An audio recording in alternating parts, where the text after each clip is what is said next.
Halo pemirsa, selamat malam. Jumpa kembali dalam Save Our Nation bersama saya Frida Litwina. Dan saya Anies Baswedan. Iya, Mas Anies, malam hari ini kita mau membahas suatu topik yang menarik. Dan ini adalah suatu fenomena yang sangat menarik untuk diperhatikan, yaitu tingkah pola para wakil rakyat di Dewan Perwakilan Rakyat atau DPR. Dan kalau kita lihat tingkah pola para wakil rakyat ini menunjukkan etika berpolitik mereka. Betul. Namun sayangnya tingkah pola mereka yang seharusnya menjadi teladan bagi masyarakat tidak selalu menjadi teladan, bahkan tidak mendidik sama sekali pada saat-saat tertentu, begitu Mas Anies ya. Mereka sering kisruh saat sidang, caci maki antar anggota dewan. Ini menunjukkan bahwa etika berpolitik mereka kadang-kadang beringas, pemarah, dan suka berkelahi, mungkin ini yang dicerminkan pada saat bersidang. Sana, ya? Iya, dan ini ditunjukkan di layar kaca cukup sering, bahkan akhir hari ini Mas Anies ya. Ya, dan pemirsa, dalam episode kali ini Save Our Nation kami akan menampilkan topik yaitu etika dalam berpolitik, dan nanti kami juga akan menghadirkan beberapa narasumber. Ada Wakil Ketua Umum Partai Demokrat Ahmad Mubarok, Ketua DPP PDI Perjuangan Marwarar Sirait, mantan anggota DPD Iksan Lolembah, dan pakar etika Aloysius Nugroho. Dan sebelum kita masuk ke dalam dialog malam hari ini, mari kita dengarkan dulu perspektif untuk topik malam ini, yaitu etika dalam berpolitik, yang akan dibawakan oleh Mas Anies Baswedan. Silakan Mas. Terima kasih Frida. Jadi seperti dalam sebuah keluarga, kalau kita perhatikan ada ayah, anak, kemudian ibu di sana, masing-masing memiliki keinginan selera yang berbeda-beda. Bayangkan apabila sebuah keluarga berencana untuk bepergian dalam rangka mengakrabkan satu sama lain. Ketika mau pergi, yang satu ingin pergi ke restoran, misalnya masakan Padang, si ibu ingin makan gudeg, anaknya justru ingin nonton film. Dan ketika masing-masing mereka mencoba untuk mengarahkan sebaiknya kemana untuk menjaga keakraban keluarga, betapa riuhnya suasana keluarga saat itu. Kalau di dalam keluarga itu tidak ada sebuah etika di dalam mereka mengekspresikan pandangan, atau tidak ada kemampuan untuk mereka mengetahui batas di mana mereka tidak boleh meneruskan perbedaan-perbedaannya, bisa jadi rencana untuk mengakrabkan justru berujung pada percekcokan di antara mereka. Bayangkan sekarang dalam konteks Indonesia, bangsa yang terdiri dari lebih 240 juta orang, tersebar di lebih dari 17.000 pulau, 6.000 pulau yang dihuni, kemudian memiliki garis pantai yang salah satu terbesar di dunia, 54.000 kilometer, dengan etnis lebih dari 300 dan lebih dari 700 bahasa. Variasi yang luar biasa besarnya ini membuat perbedaan di dalam mengekspresikan pandangan memiliki potensi bukan menghasilkan kedekatan, kesatuan, tapi memiliki potensi untuk memecah belah. Nah, ketika para wakil dari rakyat yang bervariasi ini justru mengekspresikan pandangannya dengan cara-cara yang tidak beretika, maka dia tidak memupuk perhatian dan tidak memupuk potensi untuk rakyat saling menjaga persatuan, saling menjaga tenggang rasa, tetapi justru berpotensi untuk menggandakan potensi perbedaan di tingkat masyarakat.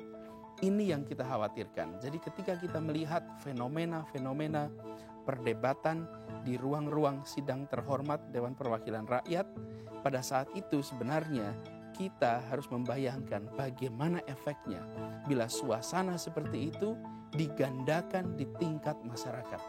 Dengan variasi yang begitu besar, ini akan memiliki efek yang negatif. Karena itulah pada malam hari ini kita ingin mencoba mengkaji masalah ini. Berpolitik memiliki etika. Tanpa etika kita akan menghadapi begitu banyak problem di Indonesia. Nah, pada malam hari ini kita mencoba mengkaji masalah itu, dan harapannya adalah dengan optimisme kita bisa diskusikan, dan kita sama-sama berharap to save our nation melalui diskusi malam hari ini. Jadi itu Frida yang ingin kita kaji bersama dalam diskusi Save Our Nation malam ini. Baik, pemirsa, itulah tadi perspektif dari Mas Anies Baswedan. Dan sebelum kita masuk ke segmen dialog berikutnya, kita akan saksikan dulu pariwara berikut ini.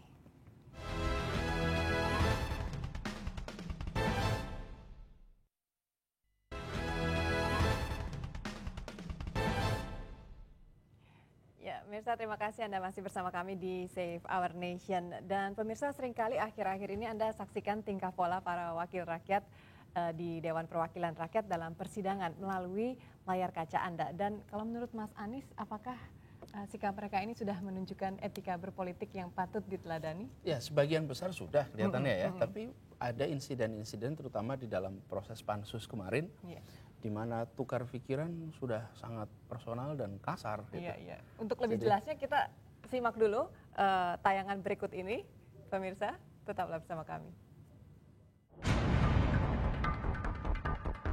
Di atas kertas, wakil rakyat kita saat ini lebih legitimate dibanding dengan masa sebelumnya. Selain karena mereka dipilih secara langsung oleh rakyat, anggota DPR kita juga lebih memiliki kualitas intelektual dan pengalaman berorganisasi. Di balik kelebihan tersebut, masih banyak rakyat yang mempertanyakan sikap kenegarawanan parlemen kita saat ini. Kekhawatiran banyaknya lahir politisi daripada seseorang negarawan memang telah menjadi kenyataan. Sikap arogan dan tidak mau menerima pendapat lawan politiknya pun menjadi pemandangan umum di layar kaca. Wakil rakyat, sesuai sebutannya, seharusnya memiliki tugas untuk mendengar dan menyampaikan aspirasi rakyat yang diwakilinya. Di hati dan mulut merekalah rakyat menaruh harapan akan masa depan negeri ini. Namun, apa yang terjadi dalam kenyataannya, rakyat malah menjadi bingung dan terperana dengan sikap-sikap aneh para politisi.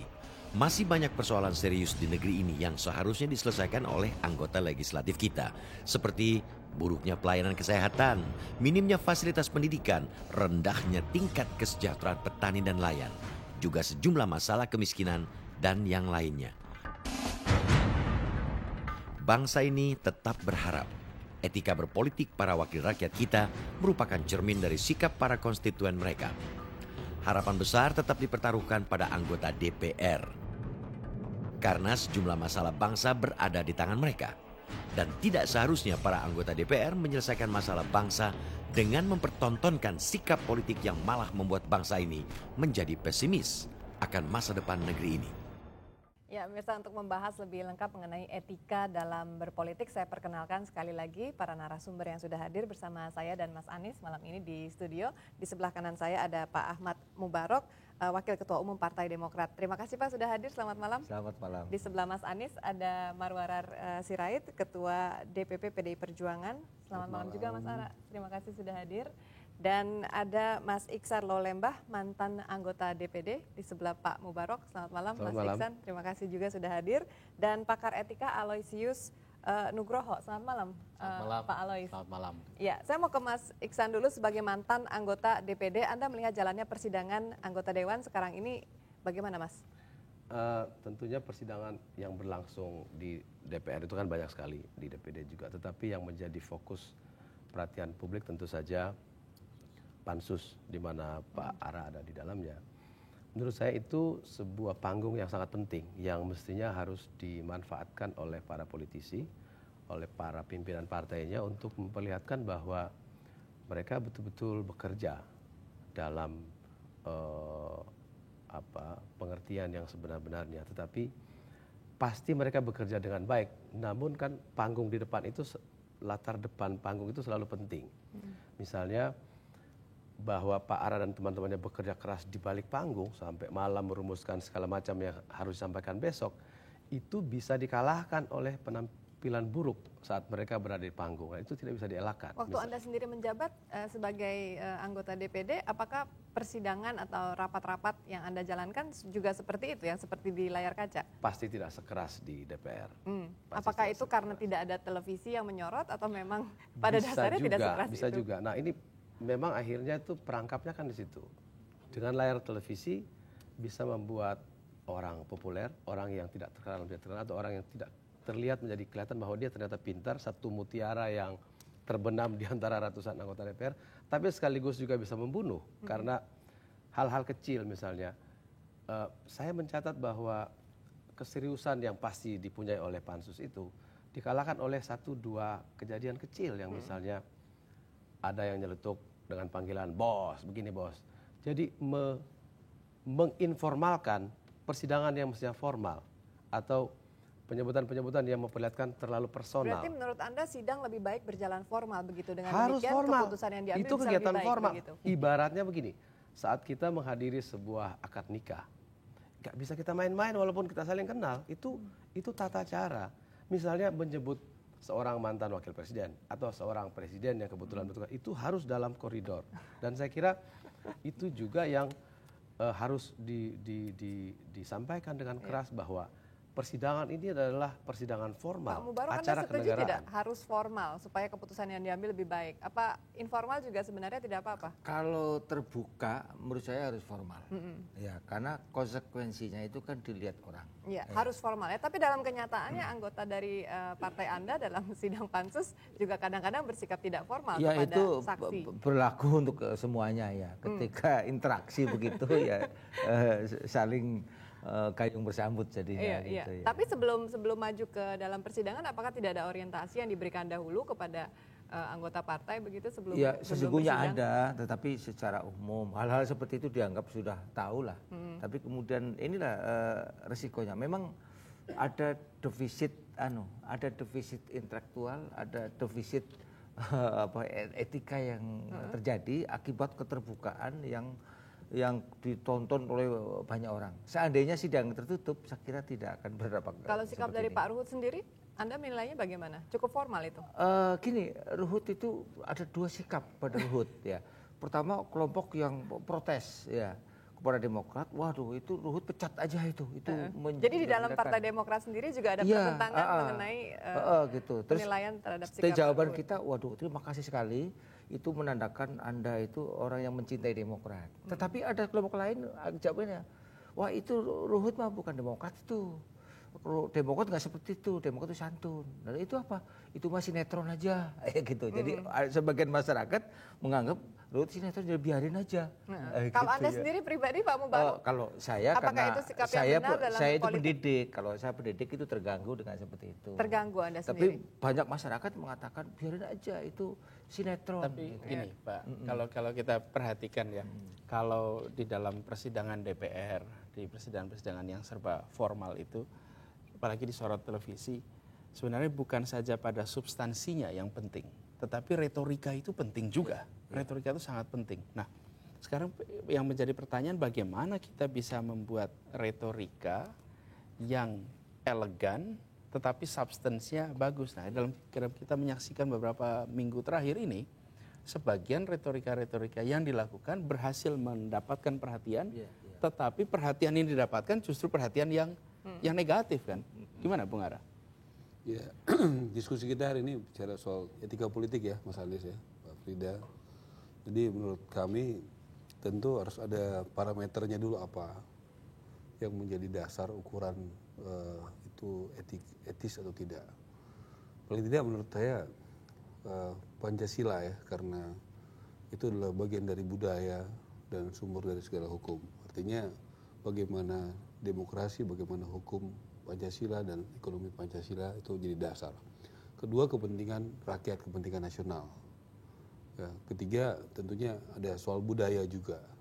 Walaupun budaya Indonesia berbeda-beda ya dari Sabang sampai Merauke, tapi ada benchmarknya, ada ukurannya, ada parameternya, seperti itu. Dan kalau tadi ada pertanyaan, setiap partai tentunya akan mengutus, kalau kami di PD Perjuangan tentu 5 orang kebetulan kita tidak berganti, ada 5 orang yang diminta datang ke pansus ini dan ditugaskan. Ya kita memang menyiapkan diri secara substansi, secara mental juga, secara fisik juga. Karena udah 3 bulan ini kurang lebih begini dan nggak ada penggantinya. Tapi etikanya sendiri dijanjikan tidak di antara para anggota pansus dari PDIP ini? Ya dengan kerendahan hati ya, saya rasa kalau ada hal-hal yang begitu terjadi sama kita, kita tahu dalam pemilu secara objektif kita belum berhasil 2004, 2009. Tentunya kita harus melihat ini sebagai sesuatu yang kita harus jaga ya, jaga kehormatan organisasi, partai juga, apalagi kita sebagai inisiator ya. Artinya kebetulan kalau partainya Pak Mubarok itu ikutnya terakhir Pak Mubarok, 1 hari sebelum paripurna itu Mas Anas telepon saya ya. Tapi itu juga etika politik, saya harus Tapi ini hormat tidak juga. tahu Mas Ara kebetulan atau tidak karena PDI Perjuangan kan partai katakanlah Iya. oposisi begitu ya. Dan kalau kita lihat di cuplikan tadi dalam tayangan banyak sekali anggota dari PDI Perjuangan yang cukup galak begitu di DPR. Tapi kalau kita berusaha untuk tidak personal ya, artinya kalau tajam ya harus ya ini kan penyelidikan ya, kita mendapatkan substansi dan kebetulan apa yang kami sampaikan angket itu kan mau ada nggak kebijakan pemerintah yang diduga melanggar peraturan perundang-undangan. Menurut BPK paling tidak ada 2 terbukti kan, artinya kami juga cukup yakin dengan apa yang kami lakukan. Tidak ada KK, tidak ada dasar hukumnya, dan 18 Desember tidak ada dasar hukumnya pengucuran itu. Jadi artinya secara substansi pasti kita kuat dan kita lebih dulu melihat daripada yang lain. Buktinya itu sebagai Cuman inisiator. kalau bicara ininya pada teknik persidangannya, pada proses-prosesnya, kadang-kadang kan kemudian terjebak dalam situasi yang saling serang, bukan pada konten, tetapi juga pada pribadi. Ada kasus itu apa yang tadi sempat ditunjukkan, kasus itu. Ini yang mungkin juga perlu jadi perhatian buat kita, karena rakyat di luar menyaksikan ini, dan bukan tidak mungkin kalau para wakil saja bisa terjebak dalam perdebatan yang sifatnya pribadi, bagaimana dengan rakyat? Ya begini, sebenarnya ada filsuf politik dari Amerika yang mengatakan bahwa forum seperti di DPR itu forum publik politik formal, juga di yudikatif, juga di eksekutif. Jadi ini forum publik politik formal, berbeda dengan apa yang kita lakukan sekarang. Ini forum publik politik tapi tidak formal. Aturannya berbeda. Dalam forum publik politik formal itu kata-kata yang dipakai bahkan tidak boleh politically incorrect language. Apa itu? Bahasa yang secara politik tidak korek. Tidak benar. Misalnya di DPR saya menggunakan kosakata dari kebudayaan Jawa. Anggota-anggota yang lain dari kebudayaan yang lain tidak mengerti. Tidak persis mengerti apa yang saya katakan. Seperti itu misalnya. Baru yang seperti itu, apalagi sampai memaki-maki. Itu yang pertama. Yang kedua, melanjutkan pertanyaan Bung Anies tadi. Jadi, supaya elegan bagaimana? Retorikanya baik, tapi supaya elegan bagaimana? Ada 3 syarat. Yang pertama, argumentasinya bagus. Argumentasinya bagus, masuk akal, bisa diterima. Argumentasinya relevan. Bagus dan relevan itu argumentasinya. Jadi bukan orangnya, bukan meminta belas kasihan, bukan mengatasnamakan rakyat, tapi substansi dari argumentasinya sendiri. Yang kedua adalah berdasarkan fakta yang relevan. Jadi bukan khayalan entah dari mana, tapi berdasarkan fakta yang relevan. Dan yang ketiga tentu akan dipantau oleh rakyat kejujuran untuk membela bonum comune atau kepentingan umum, kepentingan rakyat, bukan kepentingan diri sendiri, bukan kepentingan partai, apalagi kepentingan diri sendiri. Baik Pak Alois. Dan nanti kita akan lebih jauh lagi berbincang mengenai bagaimana sebenarnya etika berpolitik yang pantas dan benar dan pantas dijadikan teladan. Namun setelah jeda pariwara berikut ini, tetaplah di Save Our Nation.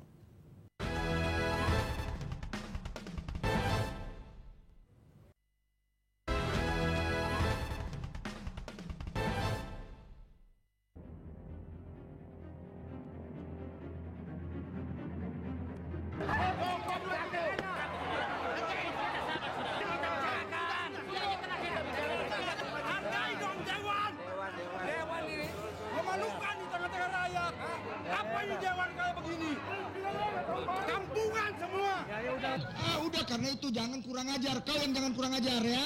Terima kasih bos, nggak senang lempar palu ke aku ya. Ya Mas Anies, seru sekali ya. Saya mau tanyakan salah satu ini kepada para narasumber, tanggapannya menyaksikan film yang tadi baru saja ditayangkan dari Mas Iksan. Ya, saya terang sedih aja, mestinya ini kan menjadi satu ruang pembuktian bahwa parlemen kita lebih lama lebih maju.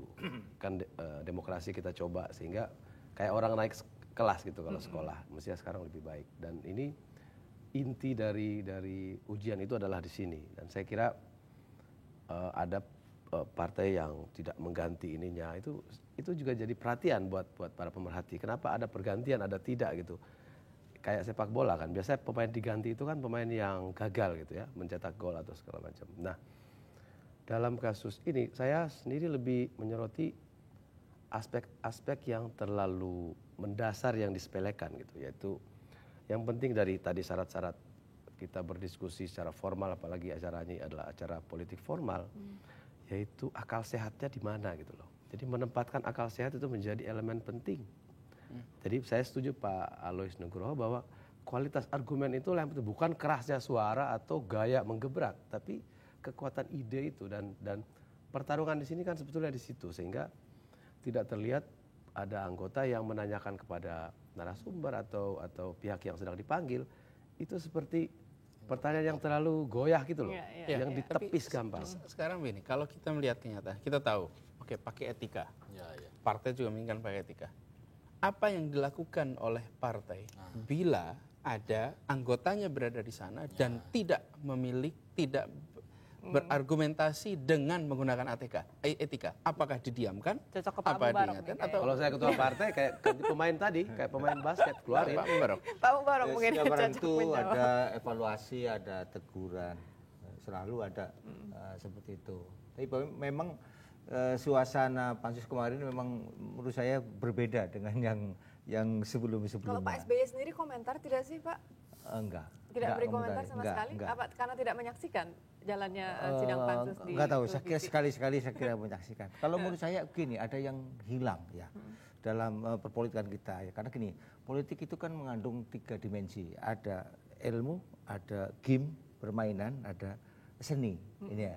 Ini tiga-tiganya ini ada defisit ya. Dengan sebagai ilmu, produk politik itu menjadi logik ya. Nah, kemudian sebagai game itu politik itu menyenangkan, permainan politik itu menyenangkan. Tapi kalau ngelihat itu nggak menyenangkan itu ya. Tapi kalau Anda katakan politik sebagai game, ada kecenderungan tidak jujur juga boleh dong Pak? Oh, ada rule of the game. Oh begitu. Iya, meskipun permainan ada aturannya, nggak boleh keluar daripada itu dan ada wasitnya, gitu ya. Kemudian politik sebagai seni. Nah, seni itu nuansanya adalah keindahan. Sehingga perkelahian sekalipun itu indah ditonton dan indah dirasa.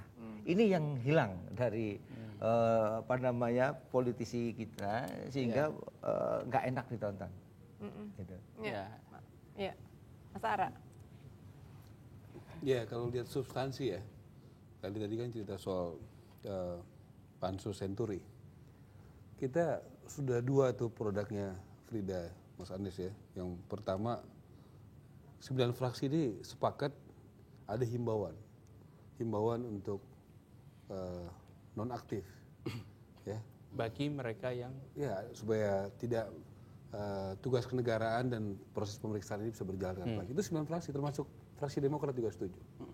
Kedua juga beberapa hari lalu ada semacam dalam tanda kutip pandangan sementara, pandangan awal sikap ya, bagaimana dari proses yang sudah ada, karena kita memandang perlu sudah sekian bulan berjalan, tentu rakyat bisa melihat juga sikap-sikap, karena kalau kita sepakat ya beberapa hal ya, satu terbuka ya, kedua tematik itu ada merger, ada FPJP, kemudian ada bailout juga gitu ya, dan ada aliran dana. Sebenarnya tinggal aliran dana saja sama bailout yang belum terungkap data dan informasinya. Dari sikap ini sebenarnya sudah sangat jelas gitu loh, karena yang dihadirkan adalah data dan fakta hukum, dan ini semuanya kan live, terbuka ya, semua media bisa akses, rakyat bisa lihat. Jadi sikapnya itu sendiri sebenarnya jelas gitu, menurut saya nggak abu-abu. Kalau menurut pandangan kami, analisa dari PDI Perjuangan, misalnya dari Demokrat dan PKB, melihat tidak ada persoalan hukum dari proses ini kan, tapi 7 fraksi ya kan bersama-sama itu melihat ada masalah kan, seperti itu. Jadi kalau sikap sebenarnya jelas. Jadi memang juga jangan sampai begini Mas Anies. Saya sepakat sekali etika, kesantunan itu harus penting sekali itu. Tapi juga kebenaran itu juga penting juga. Jangan sampai nanti kita marketing gitu ya, orang dengan santun dan sebagainya, tapi secara substansi itu tidak lari. Menurut saya itu jauh lebih tidak benar Berarti gitu loh. Untuk membela substansi atau kebenaran itu Dua-duanya penting. Apakah perlu Substansi seorang dan anggota cara. dewan katakanlah naik ke atas meja begitu? Ya, justru malah yang menjadi kunci kan gimana bersikap tegas, tetapi ada Lurus. etika. Ya, Mungkin nomor satu bukan Mungkin tegas, yang benar ditakuti lurus. oleh Bung Ara adalah jangan sampai kalimat santun itu menjadi sebuah kampanye untuk menekan sehingga kehilangan substansi. Itu bahaya juga. Tentu. Kesantunan yang dibuat-buat Karena juga gini, tidak baik. Makanya kita diskusikan di sini juga bukan kesantunan. Ya. Bukan. Dan itu berbeda. Kesantunan dengan etika itu lah. Silakan Pak Alex. Ya, karena begini, tindakan-tindakan yang sudah kita lihat tadi, ditayangkan tadi, itu kan sebenarnya kalau dalam permainan sepak bola itu sudah harus dapat kartu merah. Dan karena tidak ada wasitnya, mestinya partainya sendiri.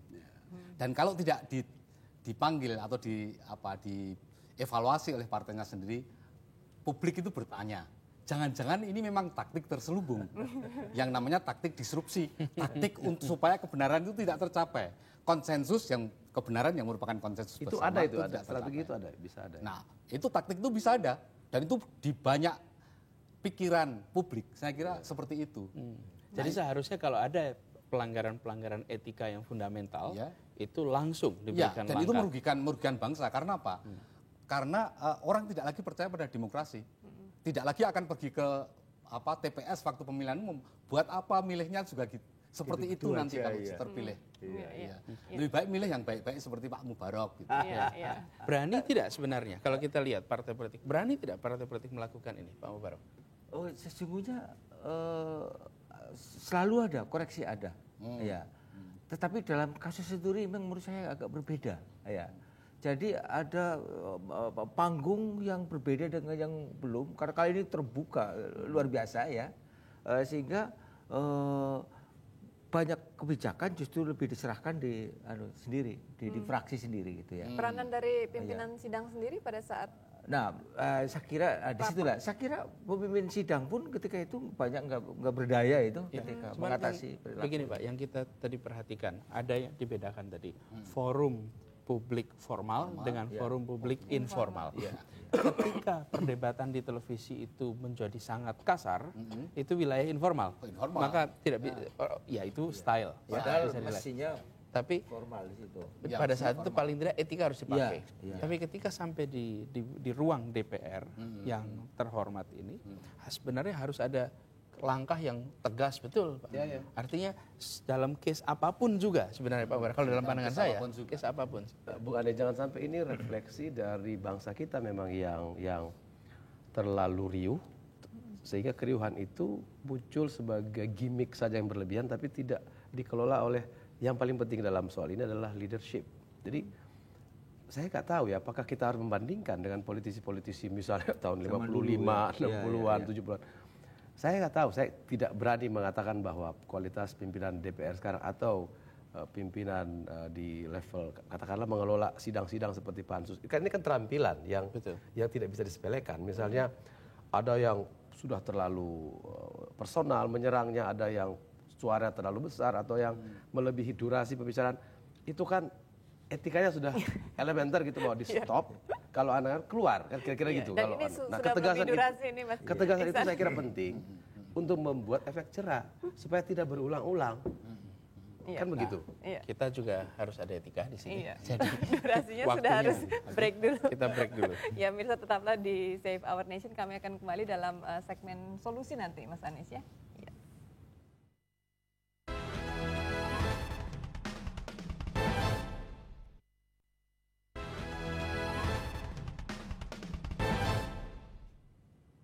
Ya, Mirsa, terima kasih Anda masih bersama kami di Save Our Nation dan kita akan langsung tanyakan kepada para narasumber bagaimana caranya membenahi etika berpolitik para anggota Dewan ketika bersidang. Saya mulai dari Mas Iksan dulu. Ya, saya kira kita membicarakan hal yang bersifat sebetulnya prosedural nih. Tapi ada yang menurut saya juga penting, substansi. Karena sekarang ini misalnya ada kecaman bahwa koalisi pecah atau ada jawaban dari peserta koalisi yang mengatakan kami tidak berkoalisi dengan orang per orang, dengan partai, tapi dengan kebenaran misalnya. Nah, menurut saya memang ini pentingnya bagaimana menempatkan politik itu dalam kerangka mengelola 3 kepentingan. Pertama, kepentingan partainya pasti ada, kepentingan publik, dan dikawal oleh hati nurani serta gagasan atau akal sehat yang ada di orang tersebut. Nah, inilah yang terus menerus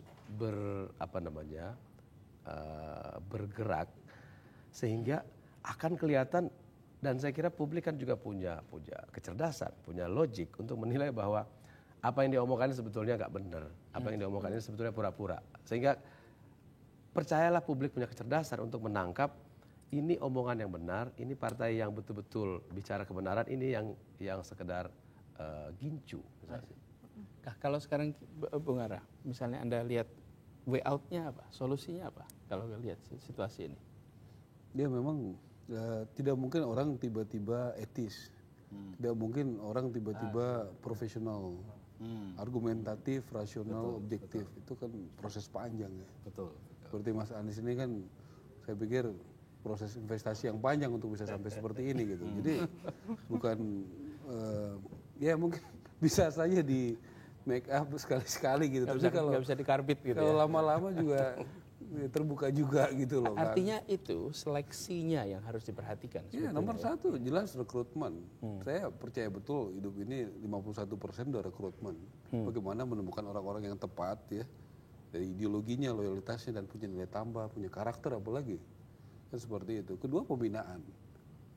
Tapi kalau memang sudah apa yang mau dibina gitu kan, kalau sudah terlalu sulit gitu. Tapi ini kan tergantung siapa. Sudah terlanjur terrekrut. Leadership Mas Anies. Kepemimpinan. Kayak tadi kita diskusi di sini berempat gitu ya. Walaupun ini ada TV juga, tapi kan cukup santun gitu kayaknya. Jadi tapi kalau ngomongnya sudah mulai ada yang keluar dari koridor, mungkin sudah ada yang personal, Mas Anies dan Frida dengan cepat akan bilang, oh ini kita balik lagi ke topiknya. Kita bicara dalam hal yang sudah disepakati. Kan seperti itu. Dan itu nggak perlu ditulis kan, nggak ada tatibnya kan, kita diskusi di sini. Tapi ada yang mengawal, ada baik substansinya, rohnya, maupun ya dari segi etikanya dan sebagainya.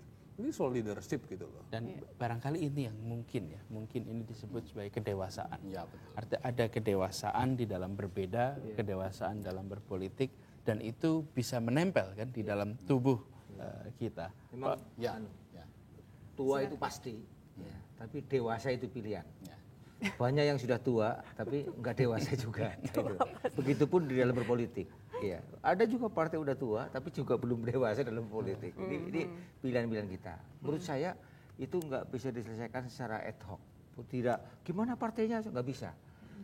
Sistem kita saya kira secara menyeluruh dibenahi dalam rekrutmen, kaderisasi. Terus terang sekarang kalau saya waktu jadi mahasiswa itu ada pelatihan kader dengan ideologinya, dengan etika segala macam berjalan luar biasa. Di partai nggak berlangsung. Bahkan banyak terjadi ketika pemilihan ketua ya, ketua DPC umpamanya. Itu banyak orang baru punya KTP, KTA baru ya, karena dia pejabat langsung bisa jadi ketua.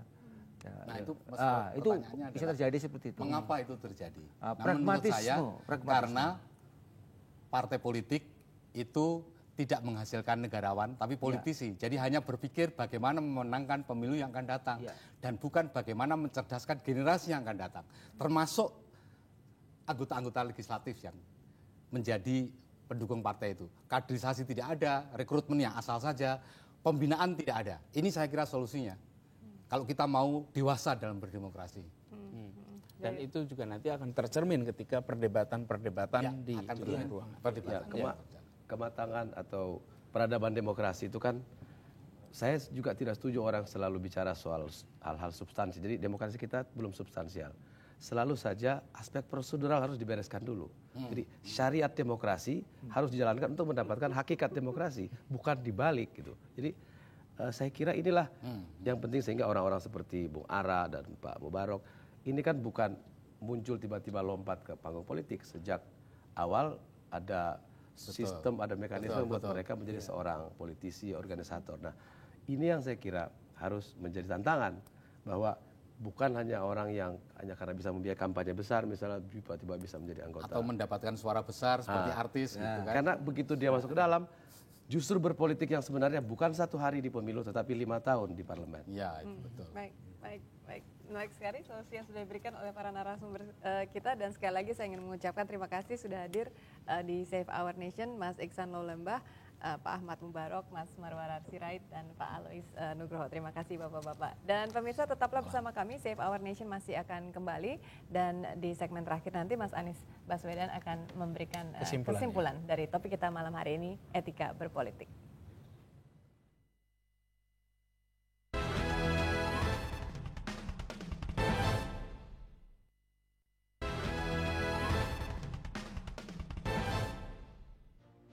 Pemirsa, politik hari ini barangkali terlanjur identik dengan sesuatu yang kotor. Pernah suatu ketika saya bertanya pada seorang mahasiswa, nanti kalau Anda sudah lulus, Anda akan bekerja kemana? Dia bilang, saya mau bisnis saja Pak. Saya tanya, kenapa tidak berpolitik? Wah enggak Pak, politik itu kotor. Terus saya tanya, bagaimana kalau bisnis? Apa bisnis bersih? Nah, dia ketawa juga, ternyata tidak juga. Sebenarnya bersih atau kotor itu bukan sektornya, tetapi persoalan hadir atau tidaknya etika di sana. Nah, malam hari ini kita membicarakan segmen kecil dari etika di dalam politik. Kita berbicara tentang para wakil rakyat yang mewakili bangsa yang sangat plural. Di sana mereka berdebat, dan sebagian berdebat bukan berbicara semata-mata dalam substansi, tetapi sudah menggunakan ajang terhormat dan formal ini untuk berkonflik secara pribadi. Nah, problem ini yang tadi kita diskusikan. Lalu kita melihat sebenarnya demokrasi adalah substansinya mengelola perbedaan itu. Demokrasi adalah mekanisme di mana kita bisa mengelola perbedaan pendapat, pandangan, pikiran, kepentingan dengan cara yang tanpa kekerasan. Perbedaan-perbedaan itu dibicarakan dengan cara-cara yang beradab. Dan itulah demokrasi, mekanisme untuk mengelola itu. Tetapi apabila dalam mekanisme itu tidak ada kedewasaan, tidak ada etika, maka usaha mengelola perbedaan justru bisa berujung pada kehancuran atau konflik yang berkepanjangan. Dalam diskusi tadi kita melihat ada beberapa hal yang perlu diperhatikan. Nomor 1, rekrutmen ternyata penting. Rekrutmen politik, merekrut orang-orang yang bisa menggunakan arena politik secara dewasa itu penting. Kemudian yang kedua, kepemimpinan. Di dalam mengelola ini harus ada kepemimpinan yang baik. Tanpa ada kepemimpinan yang baik, maka proses negosiasi kepentingan itu menjadi tanpa arah dan bisa konfliktual yang tidak produktif. Karena itu kepemimpinan menjadi fundamental di sana. Selain kepemimpinan, kita juga menyaksikan pentingnya kedewasaan. Harus ada kedewasaan itu. Apa kedewasaan dalam berpolitik, dalam berdebat? Mengetahui ambang batas di mana sebuah perbedaan tidak bisa diteruskan. Apabila ambang batas itu dilanggar, maka kepentingan bersama akan rusak, dan efeknya proses dialog perdebatan tidak menghasilkan solusi untuk kepentingan bersama. Jadi tentu dalam perdebatan jadi dikatakan bahwa perdebatan-perdebatan di DPR bukan semata-mata persoalan substansi, tetapi juga menyangkut seni, menyangkut gaya, dan di situ seluruhnya dipertontonkan secara terbuka. Jadi di dalam konteks itulah maka sebenarnya penting sekali bagi kita hari ini partai-partai politik yang memiliki wakil di sana untuk memperhatikan persoalan etika. Apabila para anggotanya, para wakilnya yang berada di lembaga terhormat ini mempraktekkan cara-cara berargumentasi, cara-cara berdebat yang tidak menjaga etika, sebaiknya mengambil langkah yang sangat tegas. Kenapa? Karena apabila di ruang terhormat itu saja ada pelanggaran-pelanggaran nilai-nilai fundamental keberadaban kita sebagai bangsa yang berpancasila, bukan tidak mungkin di luar sana, jauh dari forum terhormat itu, akan terjadi pengulangan orang mencontoh dengan cara-cara yang jauh lebih berbahaya. Jadi ini barangkali yang harus kita perhatikan dari diskusi malam ini. Dan Frida, mudah-mudahan dari sana, dari diskusi ini kita bisa sama-sama untuk mencari solusinya tadi to save our nation. Ya, dan mudah-mudahan juga dari puluhan tahun Indonesia berdemokrasi akan lebih banyak lagi lahir bukan hanya politisi ya Mas Anies, tapi juga negarawan. Betul. Ya, pemirsa, minggu depan kami akan hadir kembali hari Kamis pukul 22 waktu Indonesia Barat, masih dengan tujuan yang sama, to save our nation. Selamat malam, sampai jumpa.